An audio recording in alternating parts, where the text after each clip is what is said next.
ایران افغانستان کې د کرنې په برخه کې پانګونې ته چمتو دی. سلام ستړي مشئ زموږ پښتو نیوز چینل ته ښه راغلئ.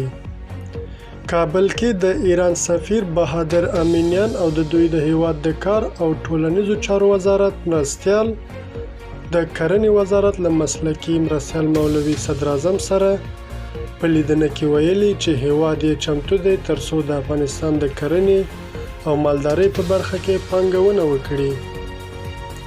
په دغه لیدنه کې ښاغلي صدراعظم ډاډ ورکړی چې د بهرنۍ پانګونې لپاره به لازمي اسانتیاوې برابرې کړي. مننه چې له موږ سره وئ. که زموږ ویډیو مو خوښ شوي زموږ چینل در سره سبسکرایب کړئ.